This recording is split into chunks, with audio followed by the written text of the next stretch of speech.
The winter wind cut through Grace Bennett's thin traveling coat like 1,000 frozen knives as she stepped down from the train into the white chaos of a December snowstorm.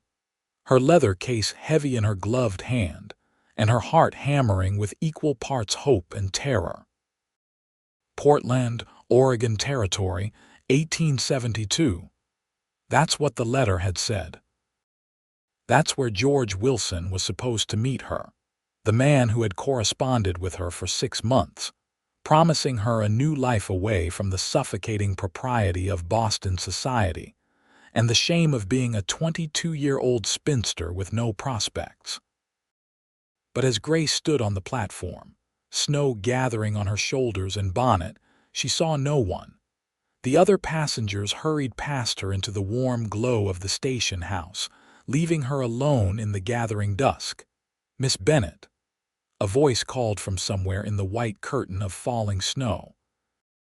Grace spun around, relief flooding through her chest. But the man approaching wasn't the portly, middle-aged merchant from the photograph George Wilson had sent. This man was tall and lean, with broad shoulders beneath a heavy coat and a face weathered by sun and wind. He looked to be in his late 20s, with dark hair visible beneath his wide-brimmed hat and eyes that were startlingly blue even in the dim light. "I'm Grace Bennett," she said, her voice barely carrying over the wind. The man stopped a few feet away, and something passed across his face. Pity maybe, or sorrow. "Madam, I'm Isaac Parker. I work the ranch neighboring George Wilson's property." He paused, and Grace felt her stomach drop. "I'm real sorry to have to tell you this, but George passed on 3 weeks ago. Heart gave out while he was in town picking up supplies." The words hit Grace like a physical blow. She swayed on her feet, and Isaac moved forward quickly, steadying her with a hand on her elbow. "Easy now," he said, his voice gentler than she'd expected. "When's the last time you ate something? I don't. This morning, I think." Grace's mind was reeling. Dead. George Wilson was dead. She'd sold everything she owned to afford the train ticket west. She had $17 to her name and nowhere to go. No family to return to, not after the scandal with Thomas Hartford and his broken promises. Her aunt had made it clear that Grace was no longer welcome under her roof. "Come on," Isaac said, taking her case from her numb fingers. "You're freezing and you need food. We'll figure out the rest after." Grace wanted to argue, wanted to maintain some shred of dignity and independence, but the cold had seeped into her bones, and the shock of her situation made her legs feel like water. She let Isaac guide her across the platform, his hand firm on her elbow as they navigated the snow-slicked boards. The hotel was warm and bright, with a fire roaring in the lobby fireplace. Isaac got her settled at a table in the dining room and ordered hot coffee and a meal without asking what she wanted. Grace should have been offended by his presumption, but she was too cold and too overwhelmed to care. She sat in silence as warmth slowly returned to her fingers and toes, each sensation bringing a sharp, painful tingle. "Here," Isaac said, pushing a cup of coffee toward her. "Drink this." Grace wrapped her hands around the cup, feeling the heat seep through her gloves. She took a sip, letting the bitter liquid warm her from the inside out. When she looked up, Isaac was watching her with an expression she couldn't quite read. "Thank you," she managed, "for meeting me at the station. You didn't have to do that." "George asked me to check on the train arrivals," Isaac said. "He was excited about you coming, talked about it for weeks." He paused, turning his own coffee cup in his hands. "He was a good man, lonely but good." "I never even met him," Grace said, and to her horror, tears started to well up in her eyes. She blinked them back furiously. She would not cry in front of this stranger. She would not. "He knew that," Isaac said quietly, "but he hoped you'd give him a chance anyway. He wanted a companion, someone to share his life with. Said he was tired of eating supper alone every night." The food arrived, and Grace forced herself to eat even though every bite felt like dust in her mouth. She had to think practically. She had to figure out what to do next. The train back east wouldn't leave until the morning, assuming the snow didn't delay it. She had enough money for a ticket, but then what? She couldn't go back to Boston. She'd burned those bridges thoroughly. "What will you do?" Isaac asked, as if reading her thoughts. "I don't know," Grace admitted. "I sold everything to come here. There's nothing back east for me." Isaac was quiet for a long moment. Grace could hear the wind howling outside, could hear the murmur of other diners around them. She focused on her plate, on cutting the tough beef into small pieces, on the simple mechanics of eating. "I have a proposition," Isaac said finally. Grace looked up sharply. She'd heard propositions before, from men who thought a woman alone was fair game for their dishonorable intentions. Isaac must have seen something in her face because he held up a hand quickly. "Nothing improper, I swear it. Just hear me out." Grace waited, her fork gripped tightly in her hand. "I've got a ranch about 10 miles outside of town," Isaac began. "Cattle operation, some horses. It's not fancy, but it's profitable. I've got 2 ranch hands who help with the work, but the house, well, it's not much more than a bachelor's quarters. I'm gone from sunup to sundown most days, and I'm eating cold beans more often than not." "You want a housekeeper," Grace said flatly. "I want someone to cook and keep the place livable, yes," Isaac agreed. "But more than that, I'm offering you a place to stay while you figure out your next step. You can work for room and board, save up whatever wages I pay you.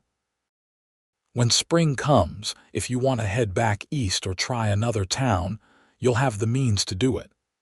It was a practical offer, Grace realized, maybe even a generous one. But she'd learned the hard way that men rarely did anything without expecting something in return. "And what else would you expect from this arrangement?" Isaac's jaw tightened. "I'm not George Wilson, Miss Bennett. I'm not looking for a wife or a companion. I'm a rancher who needs help running a household, and you're a woman who needs a place to stay and a way to earn money. That's the beginning and end of it." "Why would you do this for a stranger?" Grace asked. "You don't know anything about me." "Because George would have wanted someone to help you," Isaac said simply, "and because it's the right thing to do. You came all this way in good faith and circumstances left you stranded. That's not right." Grace wanted to believe him. More than that, she needed to believe him, because her other options were limited and grim. She could try to find work in Portland, but respectable jobs for single women were scarce. She could attempt to find another mail-order marriage arrangement, but the thought made her stomach turn. Or she could accept Isaac Parker's offer and hope that he was as honorable as he seemed. "I can cook," she said slowly, "and clean. I can mend clothes and manage household accounts. I'm good with figures." "That's more than I was hoping for," Isaac said, and for the first time, something that might have been a smile tugged at the corner of his mouth. "I can barely balance my own ledgers. If I agree to this, I want it understood that my room will have a lock on the door," Grace said firmly, "and that my employment can be terminated by either party with a week's notice." "Fair terms," Isaac agreed. "I'll have one of my ranch hands, old Marcus, install a lock tomorrow. He's in his 60s, been with me since I started the place. Good man. The other hand is his nephew, Daniel, about 19. Both are trustworthy." Grace took a breath. "Then I accept your offer, Mr. Parker." "Isaac," he corrected. "We're not formal out here. Then you should call me Grace." They shook hands across the table, and Grace felt the roughness of calluses against her palm. These were working hands, hands that knew labor and hardship. For some reason, that made her feel a bit more confident in her decision. The snow was still falling when they finished eating, and Isaac arranged for Grace to have a room at the hotel for the night. "We'll head out to the ranch first thing in the morning," he said. "Weather should clear by then, and it'll be easier to travel in daylight. Grace lay awake for a long time that night, listening to the wind rattle the window panes and watching shadows dance across the ceiling. She'd made so many mistakes in the past year. Trusting Thomas had been the first and biggest one. He'd been handsome and charming, full of pretty words and prettier promises. He'd courted her properly, or so she'd thought, until she'd discovered he was courting 3 other women at the same time, looking for the one with the largest dowry. When Grace's aunt had caught them in a compromising position in the garden, Thomas had disappeared like smoke, leaving Grace to bear the weight of scandal alone. The marriage proposals that had trickled in after were from men 2 or 3 times her age, men looking for a woman with a damaged reputation who wouldn't dare refuse them. George Wilson's letter had seemed like salvation. He'd been honest about his age and his circumstances, about being lonely and wanting companionship. Grace had thought she could build something real with a man like that, based on honesty and mutual respect if not passion. Now George was dead, and she was trusting another stranger. But what choice did she have? Grace closed her eyes and prayed that Isaac Parker was the honorable man he seemed to be. Morning dawned clear and cold, with brilliant sunshine sparkling off the fresh snow. Isaac met Grace in the hotel lobby, looking more rested than she felt. He'd arranged for a wagon, and he helped her up onto the seat before loading her case in the back. "It's about a 2-hour drive," he said, climbing up beside her. "Roads are going to be slow with all this snow." The city gave way to open country, and Grace found herself staring at the landscape with wonder despite her exhaustion. She'd never seen anything like this: vast stretches of white punctuated by dark evergreens, mountains rising in the distance like sentinels. The air smelled clean and sharp, so different from the coal smoke and garbage smell of Boston. "It's beautiful," she said softly. Isaac glanced at her, then back at the road. "It can be harsh, too. Winters are long.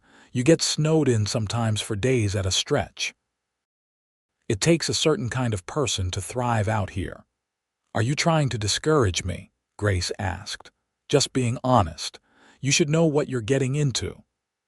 They drove in silence for a while, the only sounds the crunch of wheels on snow and the jingle of the horse's harness. Grace studied Isaac from the corner of her eye.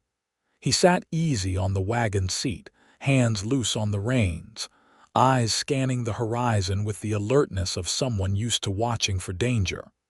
There was a quiet competence about him that Grace found reassuring. "How long have you had your ranch?" she asked, more to break the silence than out of genuine curiosity. "Going on 6 years now. Bought the land with money I saved working cattle drives up from Texas. It was just raw land when I started, nothing but grass and rocks. Built the house myself the first year, added the barn the second. It's been slow going, but I've got a decent herd now, about 300 head. That sounds like a lot of work for 3 men. "It is," Isaac agreed. "We manage, but there's always more to do than time to do it. That's ranching life." "Why didn't you ever marry?"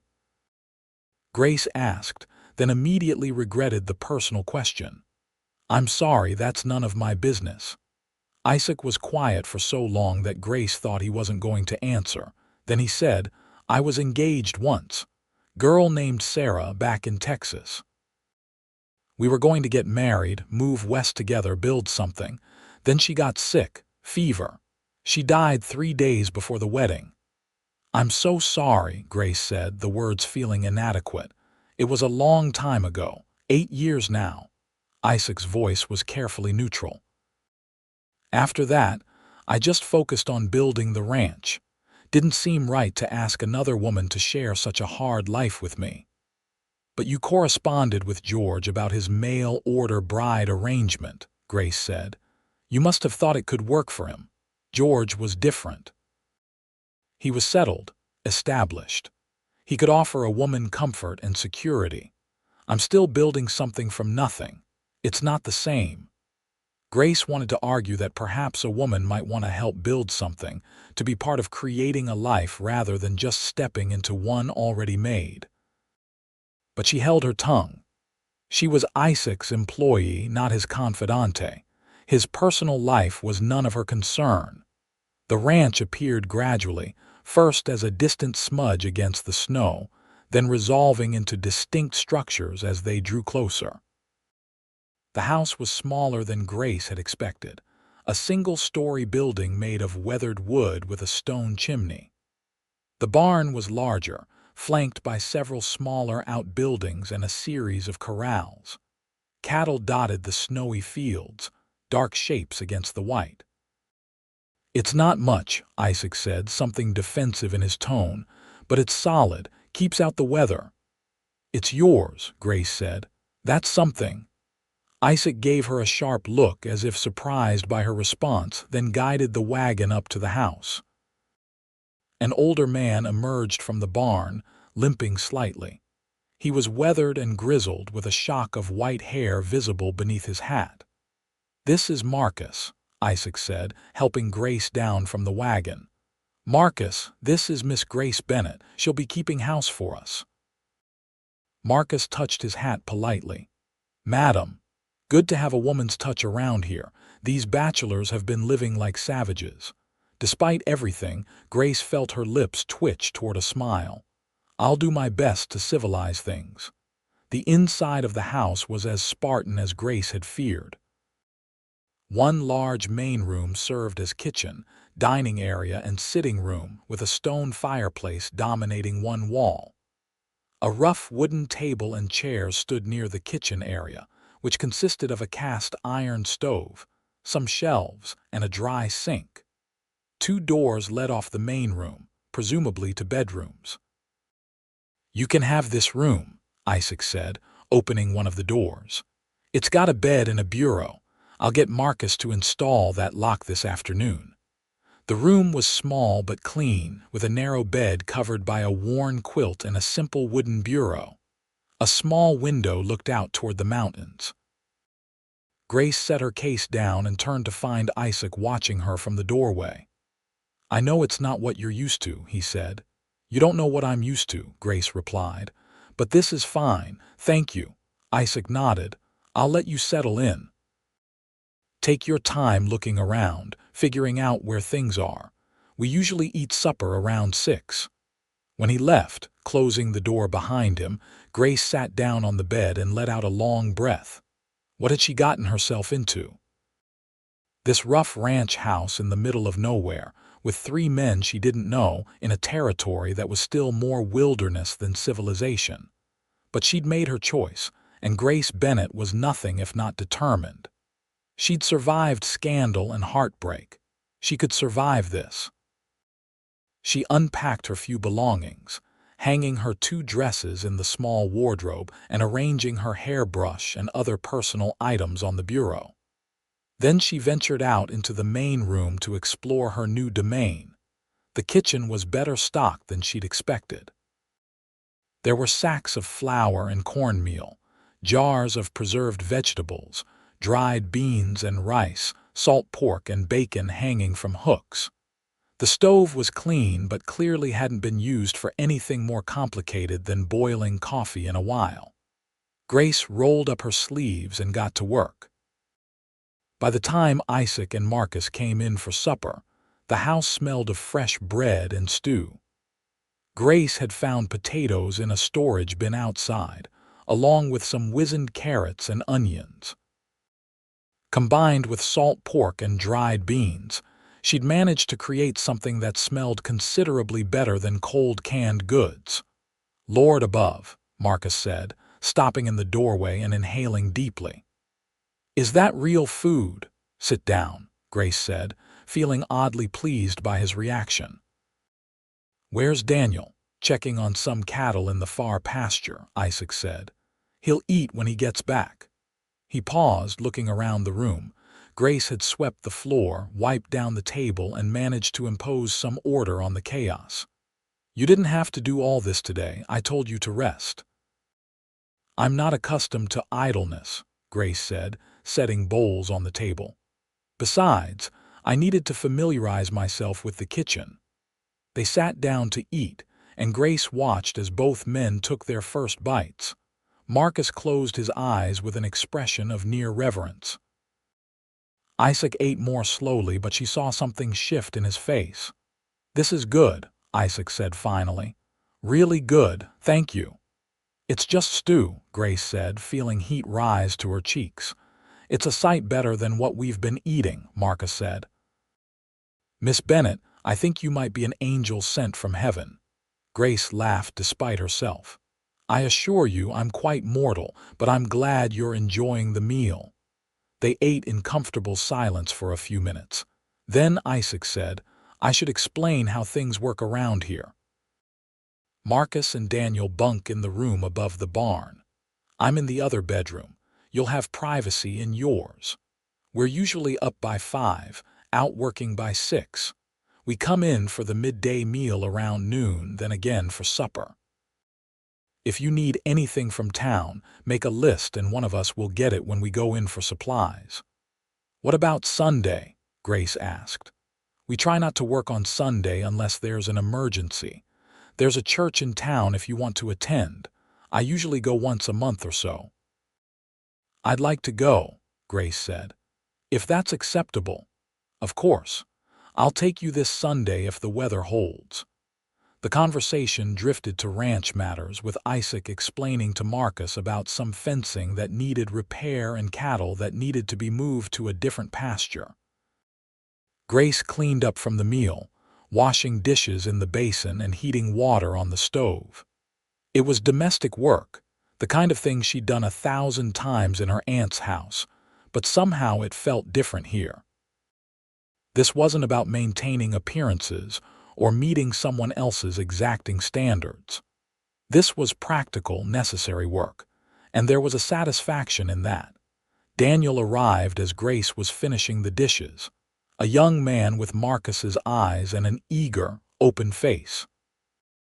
He stopped short when he saw her, pulling off his hat and stammering a greeting. "Miss Bennett, welcome. Uncle Marcus told me we'd have a housekeeper, but I didn't expect that. I'm pleased to meet you, madam." "Just Grace," she said, amused by his flustered manner. "There's stew still warm on the stove. Help yourself." She left the men to their meal and retreated to her room, suddenly exhausted. The lock Isaac had promised was installed, a simple but sturdy mechanism. Grace turned it with a sense of relief, then collapsed onto the bed fully clothed. She'd done it. She'd survived her first day on the ranch. Tomorrow would bring new challenges, but for now she was safe and fed and relatively secure. It was more than she'd had yesterday. Grace fell asleep to the sound of male voices rumbling in the next room and the wind sighing around the eaves of the house. The days fell into a rhythm quickly. Grace rose early, had coffee ready when the men came in from the first round of chores. She made breakfast, usually flapjacks or biscuits with bacon and eggs. The men ate quickly and headed back out, leaving Grace to manage the house. She cleaned and mended, did laundry in a large copper tub, and prepared the midday and evening meals. It was hard work, but honest work, and Grace found herself falling into bed each night with a sense of accomplishment she'd never felt in Boston. Isaac was a quiet presence in the house. He was unfailingly polite, careful never to intrude on her space, but Grace caught him watching her sometimes with an expression she couldn't quite decipher. Not attraction, she didn't think, or at least not simple attraction. It was more like curiosity, as if she were a puzzle he was trying to solve. Grace found herself watching him too. She noticed the careful way he handled the horses, the gentleness in his voice when he dealt with skittish cattle. She saw how Marcus and Daniel deferred to him not out of fear but out of respect. Isaac worked as hard or harder than his men, was first up in the morning and last to bed at night. There was an integrity to him that Grace found compelling. A week after her arrival, Isaac took her into Portland for church and supplies. The service was simple, held in a white clapboard building with plain wooden pews. The congregation was small, mostly ranchers and their families, with a few townspeople mixed in. Grace was conscious of the curious glances thrown her way, the whispered speculation. By now, everyone would know about George Wilson's intended bride and her current situation. After the service, a woman with kind eyes and graying hair approached them. "Isaac Parker, you're going to introduce me to your guest, aren't you? Miss Bennett, this is Mrs. Catherine Hayes. She runs the general store with her husband. Mrs. Hayes, this is Grace Bennett. She's keeping house at the ranch." "So I heard," Mrs. Hayes said, her gaze sharp but not unkind. "It's good to meet you, dear. You must come to Our Lady's social next week. We meet every Thursday afternoon at the church. Nothing fancy, just quilting and conversation." "I don't know if I could get away," Grace began, but Isaac cut her off. "Of course you can. I'll bring you in myself." After Mrs. Hayes moved on, Grace turned to Isaac. "You don't have to do that. I'm sure you have better things to do than ferry me to social gatherings." "It'll do you good to meet people," Isaac said. "Ranch can get isolating, especially for someone not used to it. Besides, Mrs. Hayes doesn't take no for an answer. Trust me on that." They loaded supplies into the wagon, Isaac insisting on buying more than Grace thought necessary. "Winter's not over yet," he said. "Better to have extra in case we get snowed in." On the drive back, Grace worked up the courage to ask something that had been bothering her. "Isaac, when we're in town, people look at me strangely. Do they think there's something improper about my living at the ranch?" Isaac was quiet for a moment. "Some might. People talk. But anyone with sense knows Marcus and Daniel are there, and my reputation is solid. Mrs. Hayes wouldn't have invited you to the social if she thought there was anything unseemly going on. It bothers you, though, the talk." "I don't give much weight to gossip," Isaac said. "I know the truth of the situation, and so do you. That's what matters." But Grace could see the tension in his shoulders, the tight set of his jaw. He cared about his reputation, even if he pretended otherwise. She felt a pang of guilt. By accepting his help, she'd potentially put his good name at risk. "Maybe I should look for other work in town," she said quietly. "I don't want to cause problems for you." Isaac pulled the wagon to a stop, turning to face her directly. "Grace, I offered you this position knowing exactly what people might say. I'm not going to turn you out because some biddies want to gossip. You're doing good work, earning your keep fairly, that's the end of it. But no buts. You're not going anywhere unless you want to. Do you want to?" Grace met his eyes, those startling blue eyes that seemed to see right through her pretenses. "No," she admitted. "I don't want to leave. Then we're settled." Isaac snapped the reins and the wagon lurched forward. "Now tell me what you thought of Reverend Morrison's sermon." The social the following Thursday was both better and worse than Grace had expected. The women were friendly enough, but Grace could feel their curiosity like a physical weight. They wanted to know about Boston, about her journey west, about her arrangement with Isaac. Grace answered their questions as honestly as she could without revealing too much about her past circumstances. Mrs. Hayes, bless her, seemed to sense Grace's discomfort and steered the conversation to safer topics. By the end of the afternoon, Grace had learned the basics of a local quilting pattern and felt she'd made at least a few friendly acquaintances, if not yet friends. Isaac was waiting for her when the social ended, leaning against the wagon with his hat pulled low against the afternoon sun. "How was it?" he asked as he helped her up. "Educational," Grace said diplomatically. Isaac's mouth twitched. "That bad. They were kind, just curious. That's one word for it." Isaac guided the horses out of town. "For what it's worth, Mrs. Hayes told me you handled yourself well. Said you're a credit to the ranch." "Did she really say that?" Her exact words. I think you impressed her. Grace felt an absurd flush of pride. She's a good woman, one of the best, her husband too. If you ever need anything and can't find me, you can go to them. It was a simple statement, but it implied a level of trust that touched Grace. Isaac was making sure she knew she had allies, resources beyond just him. It was thoughtful in a way she hadn't expected. As they drove through the February cold, Grace found herself relaxing in Isaac's presence in a way she never had with Thomas. There was no game playing with Isaac, no need to be constantly on guard. He said what he meant and meant what he said. It was refreshing and a little bit frightening. Winter deepened, and Grace settled into ranch life. She learned to read the weather, to tell by the way the horses acted if a storm was coming. She learned which cattle had names and personalities, which horses were gentle and which were fractious. She learned that Marcus had a sweet tooth, and Daniel was afraid of spiders, and that Isaac sang when he thought no one could hear him, old ballads in a surprisingly good baritone. She also learned to appreciate the quiet moments, the way the snow sparkled in the moonlight, the satisfaction of bread rising perfectly, the companionable silence of the evening meal after a long day's work. The loneliness she'd carried for so long, the bone-deep ache of feeling unwanted and cast aside, began to ease. One evening in late February, a month after her arrival, Grace was working on mending a shirt when Isaac came in from checking the livestock. He looked troubled, which was unusual enough that Grace set her sewing aside.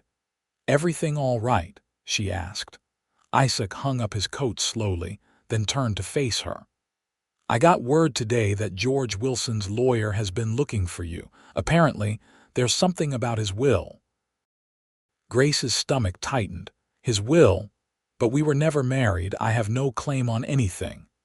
"That's what I told Marcus when he brought the message from town, but the lawyer was insistent. He wants you to come to his office tomorrow." "I don't understand. What could George possibly have left me?" "I guess we'll find out tomorrow. I'll take you in after breakfast." Grace barely slept that night, her mind spinning with possibilities and worries. Had George had family who blamed her for his plans to remarry? Was there some debt she was now responsible for? She knew nothing about legal matters, and the thought of facing a lawyer filled her with dread. Isaac must have sensed her anxiety, because he was unusually talkative on the drive into Portland the next morning, pointing out landmarks and telling stories about the early days of his ranch. Grace appreciated the distraction, even if she couldn't fully focus on his words. The lawyer's office was above the bank, a tidy room filled with books and papers. Mr. Edmund Foster was a small, precise man with wire-rimmed spectacles and ink-stained fingers. He rose when they entered, shaking Isaac's hand and bowing to Grace. "Miss Bennett, thank you for coming. Please sit down. I know this must be confusing for you."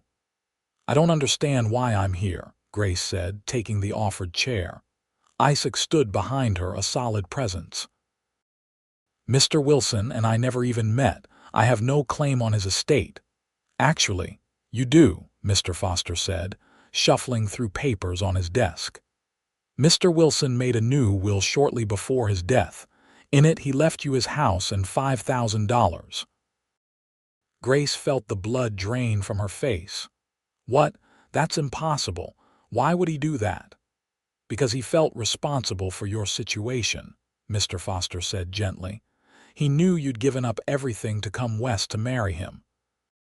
He wanted to ensure you were taken care of, regardless of what happened.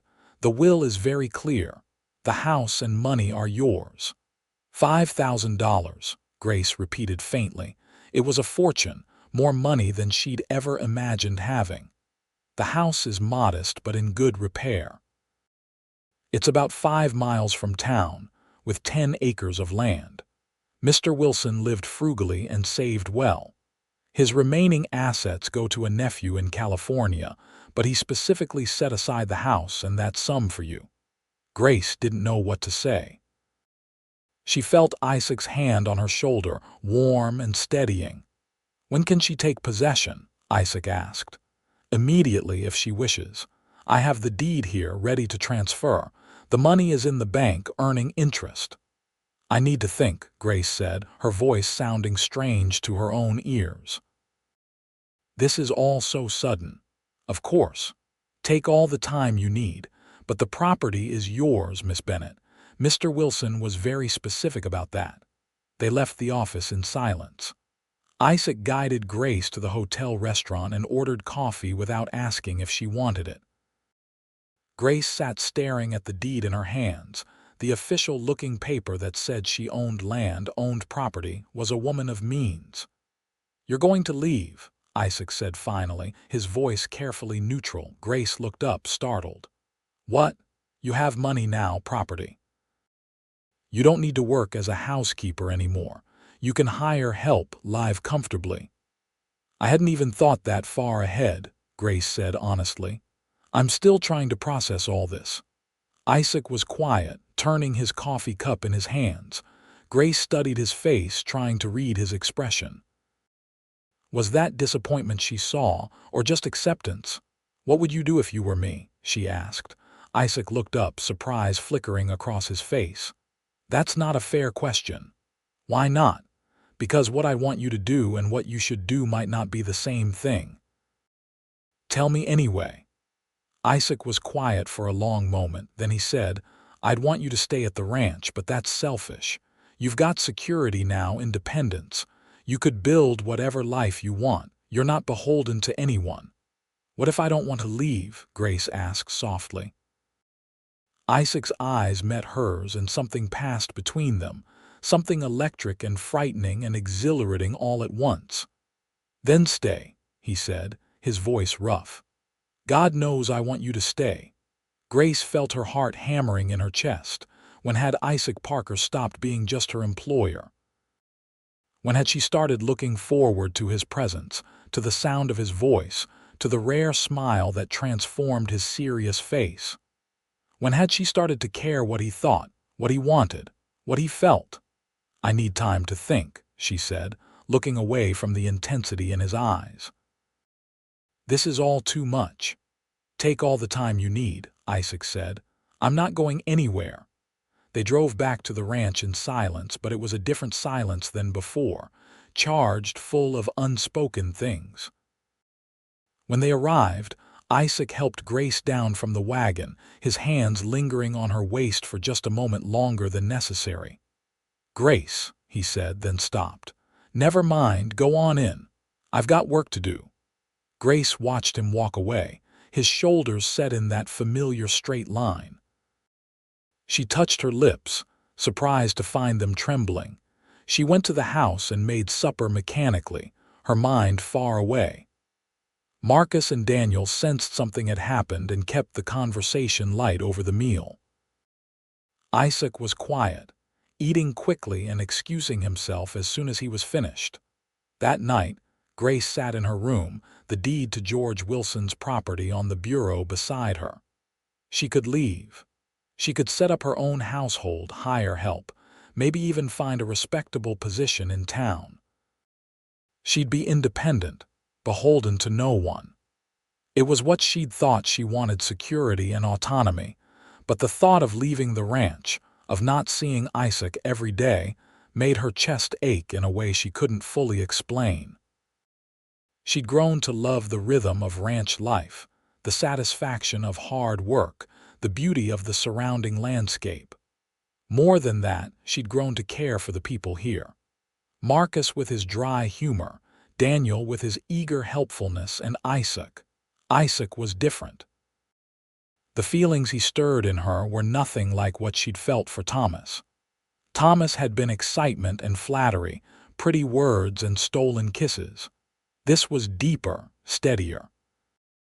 This was respect and admiration, and something that felt suspiciously like love, though Grace was almost afraid to name it as such. But did Isaac feel the same way? He'd said he wanted her to stay, but that could just mean he valued her as a housekeeper. He'd been so careful to maintain proper boundaries, to make sure she felt safe and respected. Maybe that was all it was to him, a practical arrangement. Grace didn't sleep well that night, her dreams full of confused images of houses and ranches and blue eyes that saw too much. The next few days were awkward. Isaac seemed to be avoiding her, coming in late for meals and leaving early. Grace threw herself into her work, scrubbing floors that didn't need scrubbing and mending clothes that had no holes. Marcus and Daniel exchanged worried glances but said nothing. On the fourth day, Grace had had enough. She cornered Isaac in the barn where he was checking on a mare that was due to foal soon. "Are you avoiding me?" she asked bluntly. Isaac straightened, wiping his hands on his pants. "No, I've just been busy." "Don't lie to me, Isaac. You've been busy since the day I met you, and it never kept you from coming to meals on time." Isaac looked away, his jaw tight. "What do you want me to say, Grace?" "I want you to tell me the truth.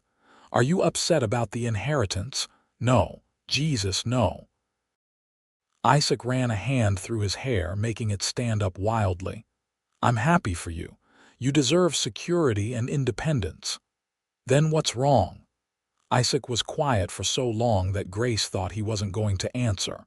Then he said, "I'm trying to keep my distance because it's the right thing to do." "I don't understand." "You're a woman of property now, Grace. You don't need to work as a housekeeper. You don't need to be beholden to me or anyone else. And I'm trying to give you space to figure out what you want without me influencing that decision." "What if I want you to influence my decision?" Grace asked, her heart pounding. Isaac's eyes snapped to hers, intense and searching. "Don't say things like that unless you mean them." "I mean them," Grace said, taking a step closer. "Isaac, I care about you, more than I should, probably. More than is wise, given everything, but I can't help it, Grace." Isaac's voice was rough. "You're grateful to me for helping you, that's natural. But it's not the same as 'don't you dare tell me what I'm feeling,'" Grace interrupted, anger flaring. "I'm not some foolish girl who can't tell the difference between gratitude and affection. I was engaged before, I've been courted, I know what attraction feels like. And this is more than that. This is wanting to wake up and see your face every morning. This is missing you when you're just in the next room. This is caring about whether you're warm enough, fed enough, happy enough. Is that just gratitude to you?" Isaac stared at her, something blazing in his eyes. "You could have anyone. You're beautiful and smart and brave. You don't have to settle for a rancher who'll work you hard and can't promise you anything but a rough life." "I don't want anyone," Grace said. "I want you. If you want me to, that is. If this is just me making a fool of myself, tell me now so I can pack my things and move into George Wilson's house and try to forget I ever said anything." Isaac closed the distance between them in 2 long strides, his hands coming up to frame her face. "You're not making a fool of yourself. I've been half in love with you since you stepped off that train, looking lost and scared but so damn determined not to show it. I offered you the housekeeping job because George would have wanted me to help, but I kept hoping you'd stay because I'm selfish enough to want you close even if I couldn't have you." "You can have me," Grace whispered. "If you want me, if I want you," Isaac laughed, the sound almost pained. "Grace, wanting you is all I've done for weeks, but you deserve a proper courtship, time to be sure. I won't take advantage of your gratitude or your situation." "Then court me," Grace said. "I'm not going anywhere." Isaac smiled, really smiled, and it transformed his face into something almost beautiful. "You'll stay, even though you don't have to. I'll stay. The house George left me can wait. Maybe we can rent it out, use the income to help build up the ranch. But Isaac, I need you to understand something. I'm not looking for rescue or security.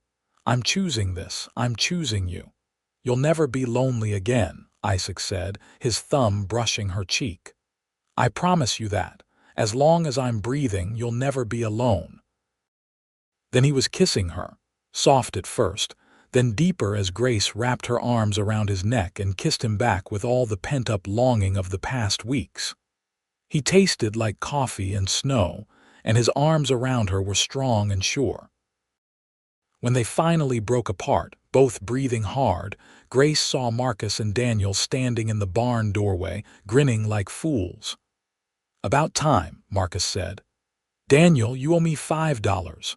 "You bet on us?" Grace asked, torn between amusement and exasperation. "Easiest money I ever made," Marcus said cheerfully.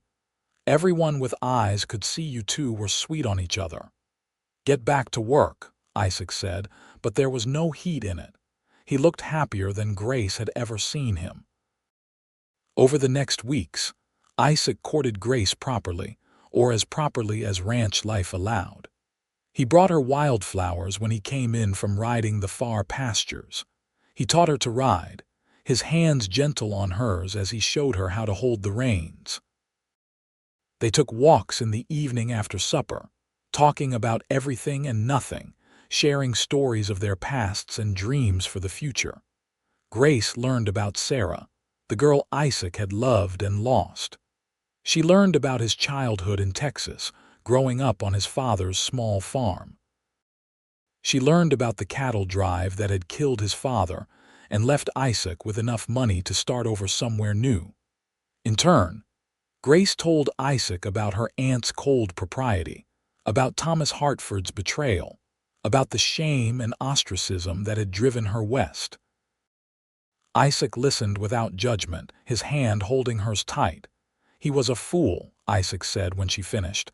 "Any man who'd choose money over you is the worst kind of fool." "I was naive," Grace said. "I believed his pretty words. You were trusting. There's no shame in that." "The shame is on him for betraying that trust." On a bright day in April, when the snow was melting and the first green shoots were pushing through the earth, Isaac took Grace to a high meadow overlooking the ranch. The view was spectacular, rolling hills and distant mountains, with the ranch buildings small and neat below them. "This is my favorite spot on the property," Isaac said. "I came here the day I bought the land, sat right here and imagined what I could build." "It's beautiful," Grace said. "Grace." Isaac took her hand, and she saw that he was nervous, this confident man who faced down storms and ornery cattle without flinching. "I know we haven't been courting long. I know the proper thing would be to wait longer. But I've waited my whole life for someone like you, and I don't want to waste another day." He pulled a ring from his pocket, simple gold with a small diamond. "This was my mother's. It's not fancy, but it's all I have. Grace Bennett, would you do me the honor of becoming my wife?" Grace felt tears prick her eyes. "Yes," she said, her voice thick with emotion. "Yes, absolutely yes." Isaac slipped the ring on her finger, then pulled her into his arms and kissed her thoroughly. When they finally broke apart, Grace was laughing and crying at the same time. "When?" she asked. "When can we be married?" "As soon as you want. Tomorrow if you'll have me. Let's do it properly." "A month from now at the church in Portland. I want Mrs. Hayes to help me plan it, and I want Marcus and Daniel there and all our friends."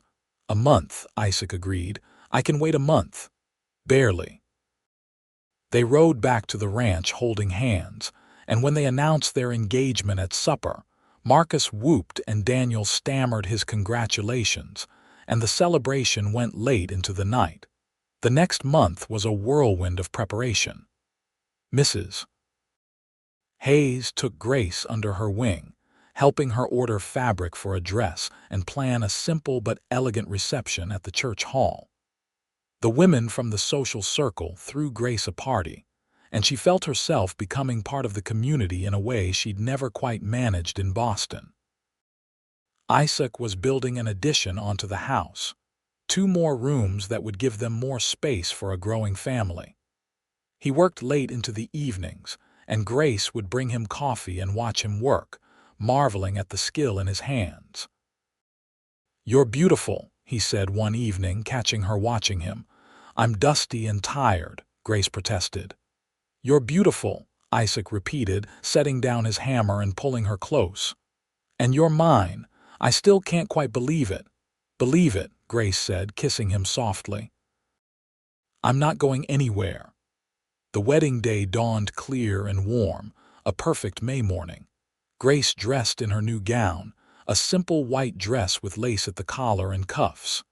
Mrs. Hayes helped her with her hair, pinning it up with wildflowers that Daniel had picked that morning. "You're a beautiful bride," Mrs. Hayes said, tears in her eyes. "Isaac is a lucky man." "I'm the lucky one," Grace said honestly. The church was full when Grace arrived, more people than she'd expected. It seemed the whole community had turned out to witness the wedding of the mail-order bride who'd found love after all. Grace saw ranchers and their families, townspeople, even the banker and his wife.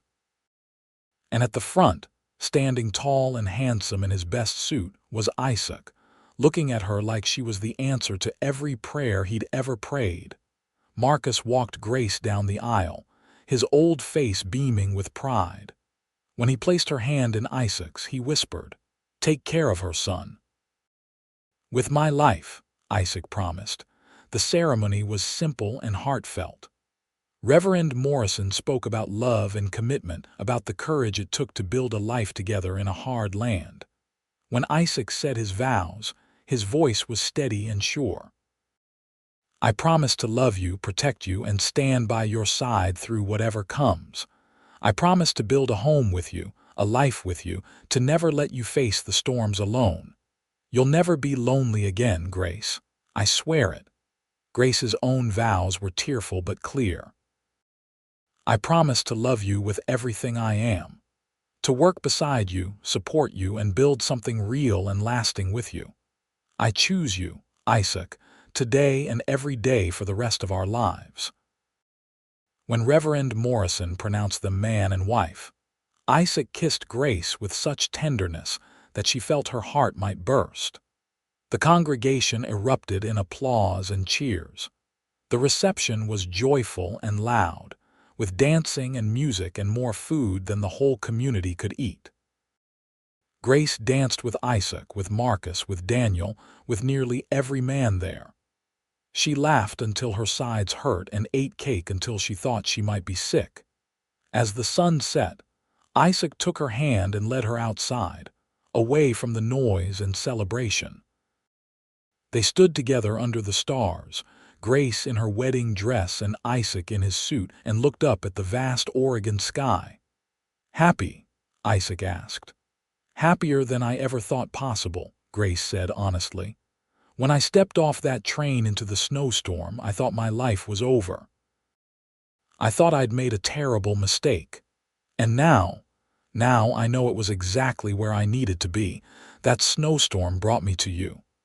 "I fell in love with you that first night," Isaac admitted. "Watching you try to be brave even though you were terrified. I wanted to protect you, but I also wanted to know you, really know you." "You do know me," Grace said. "Better than anyone ever has. You see me, Isaac. All of me, the good and the bad, and you love me anyway." "I love you because of all of you," Isaac corrected. "Every part makes you who you are." They stayed out under the stars until Marcus came looking for them, telling them it was time to leave. Friends and family threw rice and flowers as Isaac lifted Grace into the wagon, and then they were driving back to the ranch, to their home, to the beginning of their married life. That night, in the bedroom that was now theirs together, Isaac undressed Grace slowly, reverently, as if she were something precious and breakable. He made love to her with a tenderness that brought tears to her eyes, whispering words of love and devotion against her skin. Grace had thought she understood what it meant to be with someone, but this was different. This was connection and trust and belonging, a joining that went deeper than just physical pleasure. Afterward, lying in Isaac's arms with her head on his chest, listening to the steady beat of his heart, Grace felt a peace she'd never known. This was home. This was where she was meant to be, Life settled into a new rhythm after the wedding. Grace was no longer just the housekeeper but the mistress of the house, Isaac's partner in every sense. She learned the business side of ranching, helping Isaac with the ledgers and accounts. She learned to assist with calving season and how to spot sick cattle. She became skilled at preserving food and managing the household budget. Isaac taught her to shoot, insisting she needed to know how to protect herself when he was out on the range. He taught her to read the weather and the land, to understand the cycles of ranch life. He valued her opinions and included her in decisions, treating her as a true partner rather than just a wife. Marcus and Daniel treated her with affection and respect, and the ranch hands they hired for spring roundup learned quickly that Mrs. Parker was not to be trifled with. She could outwork most of them in the kitchen, and had a sharp tongue for anyone who tracked mud on her clean floors. The addition to the house was completed by summer, giving them a proper bedroom and a small parlor.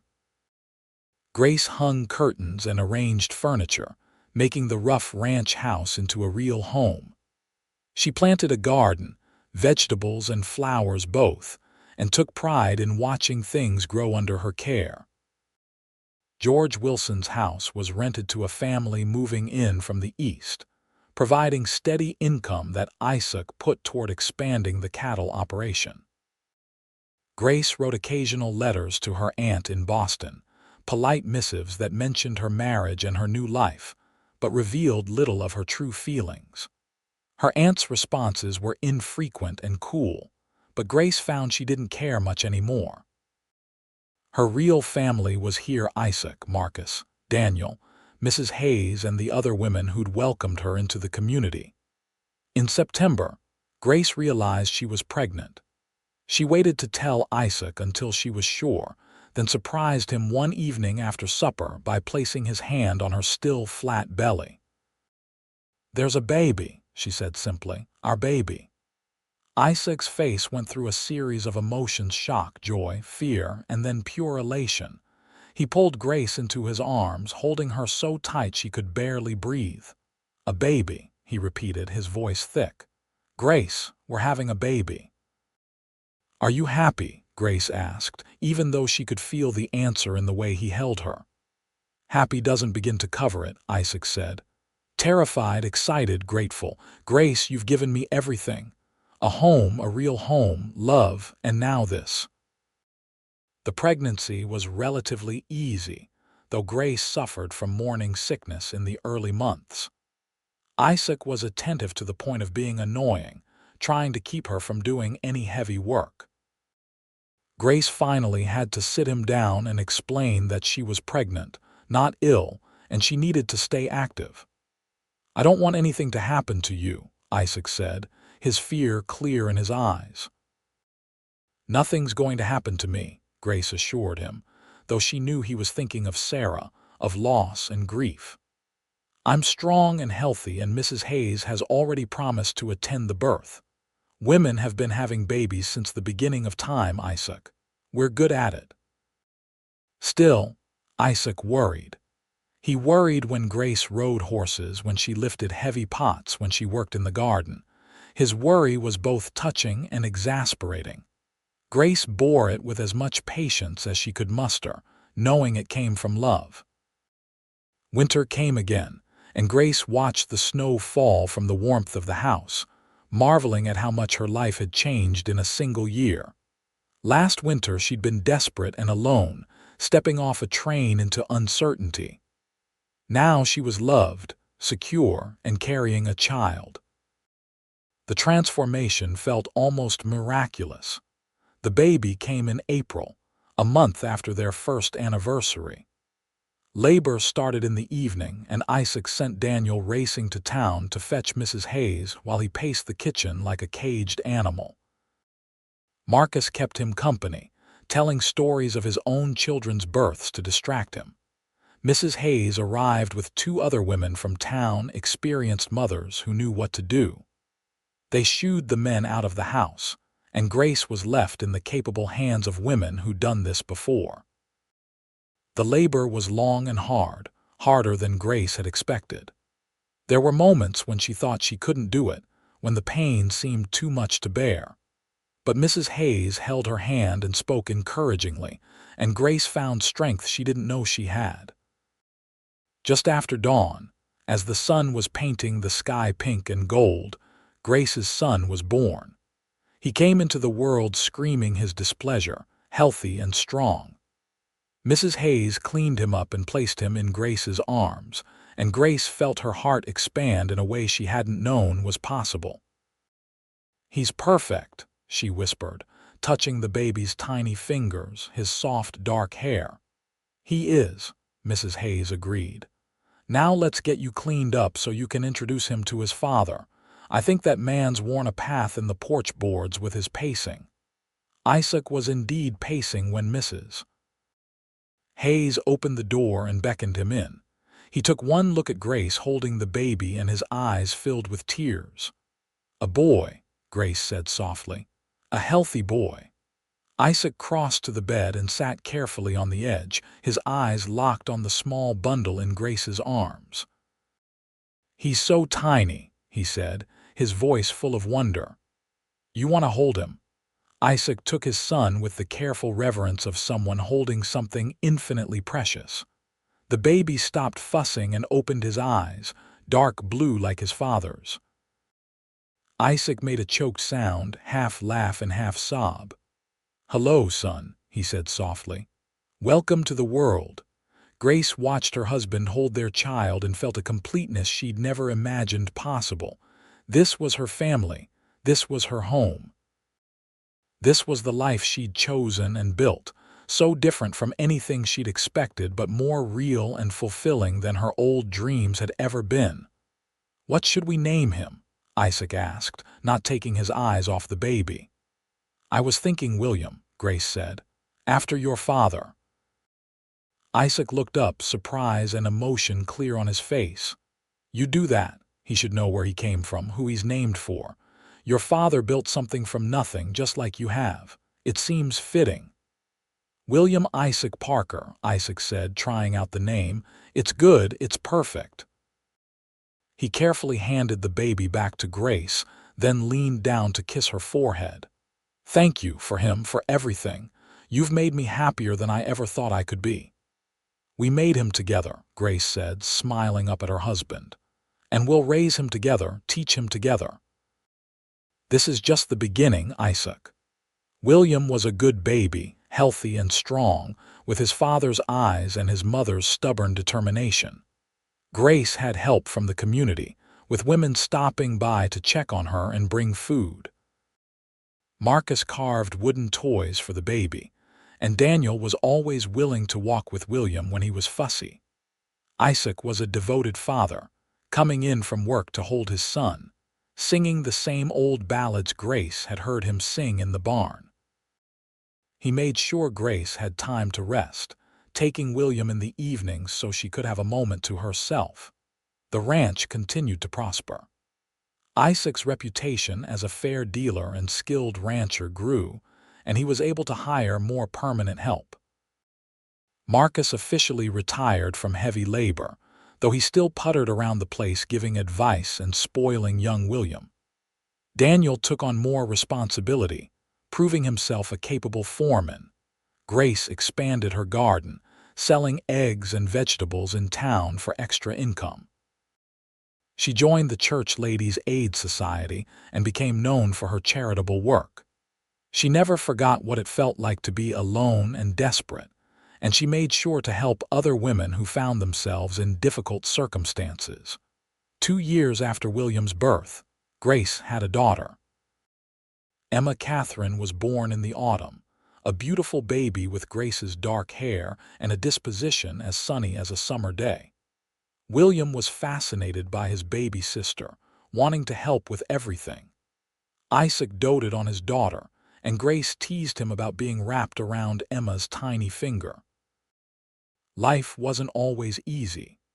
There were hard winters and dry summers, cattle prices that fluctuated wildly, and the constant challenge of making a living from the land. But Grace and Isaac faced it all together. supporting each other through the hard times and celebrating the good. On their 5th anniversary, Isaac surprised Grace with a trip to the coast. They left the children with Mrs. Hayes and spent 3 days just the two of them, walking on the beach and staying in a small hotel. It was a rare luxury, time away from the demands of the ranch and family. One evening, walking along the shore with the sunset painting the sky in brilliant colors, Isaac pulled Grace close. "You ever regret it?" he asked. "Choosing this life instead of going back east or settling in town?" "Never," Grace said without hesitation. "This is exactly where I'm meant to be. With you building this life together, it's not always easy, but it's real, it's ours." "You stepped off that train alone in a snowstorm," Isaac said, "and I promised you'd never be lonely again. I hope I've kept that promise." "You have," Grace assured him. "Every single day you keep that promise. I'm loved, cherished, and part of something bigger than myself. What more could I want?" They stood together as the sun sank below the horizon, two people who'd found each other through circumstances that might have broken lesser souls. They'd built something real and lasting, a love that had weathered storms both literal and figurative. Over the years that followed, the ranch grew and prospered. Isaac expanded the operation, buying adjacent land when it became available. Grace managed the household and raised their children, eventually adding 2 more sons to the family. Marcus passed away peacefully in his sleep at 73, and Daniel took over as full partner in the ranch operation, eventually marrying a girl from town and starting his own family. William grew into a strong, capable young man who loved the ranch as much as his father did. Emma was bright and spirited, with a talent for numbers that made her invaluable in managing the ranch accounts. The younger boys, James and Robert, were still finding their way, but both showed promise. Grace's hair started to show threads of silver, and Isaac's face gained more weathered lines, but their love never dimmed. If anything, it deepened with time, becoming richer and more complex as they built a history together. On their 20th anniversary, Isaac surprised Grace again, this time with a beautiful wooden rocking chair he'd made himself in the barn, working in secret for months. It was carved with intricate designs, flowers, horses, mountains, all the things that made up their life together. "For the grandmother you'll be someday," Isaac said as Grace ran her hands over the smooth wood. "I wanted you to have something special, something that could be passed down." "It's beautiful," Grace said, tears in her eyes. "Isaac, in all these years, you've never stopped surprising me." "Good," Isaac said, pulling her into his arms. "I never want to be predictable." They rocked together in the chair, watching the sun set over the ranch they'd built, the home they'd created. Grace thought back to that terrified young woman who'd stepped off the train into a snowstorm, alone and uncertain. She barely recognized that person now. That girl had been looking for rescue, for someone to save her from her circumstances. What she'd found instead was a partner, someone to build a life with rather than be sheltered by. She'd found purpose and belonging, love that was both passionate and comfortable, the kind of love that could weather decades and grow stronger rather than stale. "What are you thinking?" Isaac asked, his arms tightening around her. "About that first night," Grace admitted. "When you met me at the train station and told me you'd give me a place to stay, I thought you were either a saint or a fool." "Maybe I was both," Isaac said with a laugh. "No, you were just a good man. A man who saw someone in need and helped without expecting anything in return. That's who you've always been, Isaac. That's why I fell in love with you." "I fell in love with you because you were brave and stubborn and refused to give up even when everything seemed hopeless," Isaac said. "You could have broken under the weight of all that happened to you. Instead, you adapted and thrived. You made a life out of nothing, Grace." "We made a life," Grace corrected. "Together." As the years continued to pass, Grace watched her children grow and start families of their own. William married a rancher's daughter and took over more of the daily operations of the ranch. Emma married a lawyer in Portland but remained close, visiting often with her children. James and Robert both found their own paths, James to veterinary medicine and Robert to teaching. The ranch house expanded again to accommodate family gatherings, until it was a sprawling, comfortable place filled with the noise and chaos of grandchildren. Grace presided over it all with quiet authority, the matriarch of a growing family. Isaac's hair went white, and his step slowed, but he still rode out to check on the cattle most days. He and Grace still took evening walks when the weather allowed, still sat together on the porch watching the sun set over the mountains. On their 30th anniversary, surrounded by children and grandchildren, Isaac made a toast that had everyone reaching for handkerchiefs. 30 years ago, I met a woman in a snowstorm. She was alone, scared, and facing an uncertain future. I offered her a place to stay and told her she'd never be lonely again. What I didn't know then was that she'd save me as much as I saved her. Grace gave me a home, not just a house, but a real home filled with love and laughter and life. She gave me family and purpose and a reason to keep building even when it got hard. So here's to my wife, my partner, my best friend. May we have 30 more years together. Here, here, the family chorused, raising their glasses. Grace smiled at her husband through happy tears. They wouldn't have 30 more years, probably. They were both getting old, and the Oregon winters were harder on aging bodies. But whatever time they had left, they'd spend it together, just as they'd spent the last 30 years. The ranch continued to thrive under William's management, with Isaac stepping back into an advisory role. Grace finally gave in to Isaac's urging and hired a girl from town to help with the heavy housework. She spent more time with her grandchildren, teaching them to bake bread and can vegetables, passing on the skills she'd learned over decades of ranch life. She also wrote, something she'd never had time for before. She chronicled the history of the ranch, the stories of how she and Isaac had met and built their life together. She wanted her grandchildren and great-grandchildren to know where they came from, to understand the courage and determination it took to build something from nothing. Isaac read her writings in the evenings, sometimes laughing at her descriptions, sometimes growing solemn at the memories she evoked. "You should publish this," he said one night. "Other people would want to read about this life." "Maybe," Grace said, "but I wrote it for family, not strangers. I want our descendants to know their history." "They're lucky to have you chronicling it," Isaac said. "You always did have a way with words." Grace looked at her husband, at the lines on his face and the silver in his hair, and saw the same man who'd met her in a snowstorm and offered her hope. Age had changed their outward appearances, but the core of who they were remained the same. Isaac was still steady and honorable, still the man she'd choose again and again if given the chance. "I love you," she said simply. "I love you too," Isaac replied, reaching for her hand. "Always have, always will." They were in their late 70s when Isaac's health began to decline. It started small, with him getting winded more easily, needing more rest.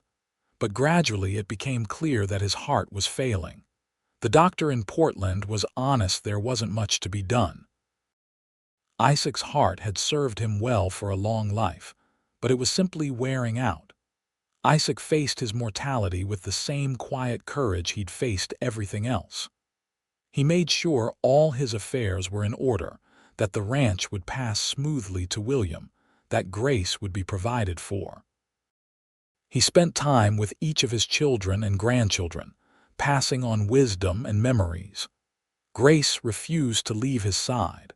She brought her rocking chair into their bedroom and sat with him for hours, holding his hand and talking about their life together. They reminisced about the early days, about William's birth and Emma's stubborn streak, and all the challenges they'd overcome. "I don't want to leave you," Isaac said one evening, his voice weak. "I promised you'd never be lonely, and I'm breaking that promise." "You're not breaking anything," Grace said firmly, though her eyes were filled with tears. "You've given me a lifetime of love and companionship. You've given me children and grandchildren, a home and a purpose. When you're gone, I won't be alone. I'll be surrounded by the family we built together."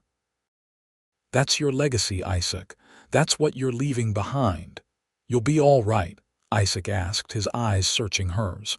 "I'll be all right," Grace promised. "I'll miss you every day, but I'll be all right. And when my time comes, I'll find you again. I believe that." Isaac smiled, that rare, beautiful smile that still had the power to make Grace's heart skip. "I'll be waiting for you. Always."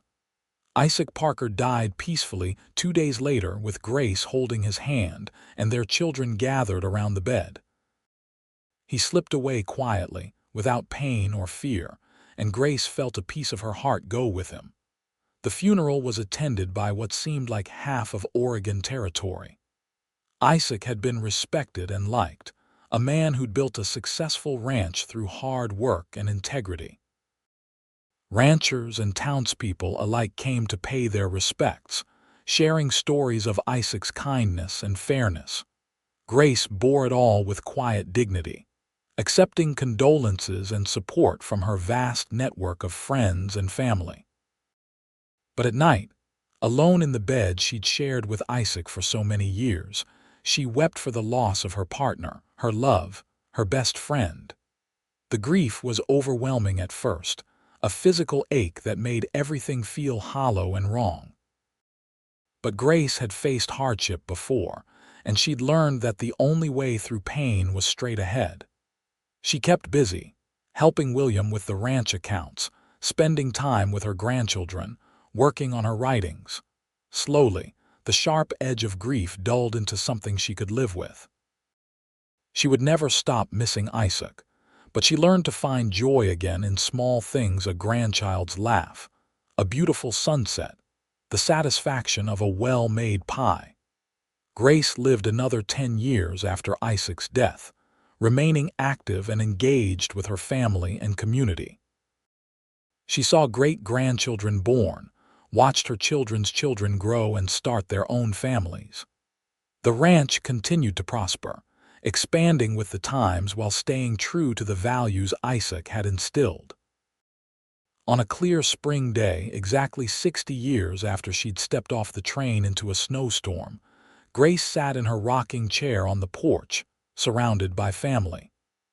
Her great-grandson, a baby named Isaac after his great-grandfather, slept in her arms. The mountains rose in the distance, still majestic, still beautiful. "Tell us again, great-grandma," one of the older great-grandchildren said. "Tell us about how you and great-grandpa Isaac met." Grace smiled, looking around at the faces of her descendants. "I stepped off a train in a snowstorm," she began, her voice still strong despite her age. "I was alone and scared, and I thought my life was over. And then a cowboy with kind eyes met me on the platform and said the words that changed everything: 'You'll never be lonely again.' And were you?" The child asked. "Were you ever lonely?" "Not once," Grace said softly, looking out at the ranch, at the legacy she and Isaac had built. "Not for a single day." He kept his promise. Grace passed away peacefully in her sleep 3 months later, surrounded by love in the home she'd made, on the land she'd helped build into something lasting and real. She was laid to rest beside Isaac, their graves marked by simple stones bearing their names and the dates that bracketed their remarkable lives. The ranch continued on, generation after generation, each adding their own chapter to the story. But it all began with a woman who stepped off a train into uncertainty, and a man who offered her hope. It began with courage and kindness, with two people who chose each other and built something that lasted beyond their own lifetimes. Grace's writings were eventually published by a great-great-grandchild who saw the value in her story. The book became a modest success, inspiring others with its tale of resilience and love, of building something real from nothing but determination and faith. Readers were moved by the simple truth of Grace's words, by the reminder that love and family and home are things we create through our choices and actions, not things that simply happen to us. And in Portland, Oregon, on the land that Isaac and Grace Parker had claimed and tamed, their descendants still ranch and farm and live, carrying forward the legacy of a mail-order bride who stepped off a train in a snowstorm, alone, and the cowboy who promised she'd never be lonely again, a promise kept through decades of love, struggle, joy, and triumph, a promise that echoed through the generations that followed. The story of Isaac and Grace became family legend, told and retold to each new generation. It was a reminder of where they came from, of the courage it took to build a life in a harsh land, of the power of love to transform and endure. It was a testament to the fact that sometimes the darkest moments precede the greatest joys, that being lost can lead to being found, and that the end of one dream can be the beginning of something even better. On the mantel in the ranch house, now modernized but still standing on its original foundation, a photograph holds pride of place. It shows an elderly couple sitting together on a porch, the man's arm around the woman's shoulders. They're both smiling, their faces lined with age but radiant with love. Beneath it, a small plaque reads, "Isaac and Grace Parker. He promised she'd never be lonely again, and he kept that promise every day of their lives together." It was a simple story in many ways, the story of two people who found each other at the right moment and chose to build a life together. But it was also extraordinary, a testament to the resilience of the human heart, the power of commitment, and the enduring truth that love, real love, can weather any storm and overcome any obstacle. It was the story of the American West itself, of people who came from nothing and built everything, who faced hardship with courage and loss with dignity. And it all began on a winter evening in 1872, when Grace Bennett stepped off a train into a snowstorm, alone and afraid, and found instead a future beyond her wildest dreams, a love that would define her life, and a home she'd help create with her own two hands and determined heart. It began with an ending and became a beginning, the start of a legacy that would endure for generations, all because one man kept a simple promise: you'll never be lonely again. And in keeping that promise, Isaac Parker gave Grace Bennett not just a home, but a life worth living, a love worth cherishing, and a story worth remembering forever.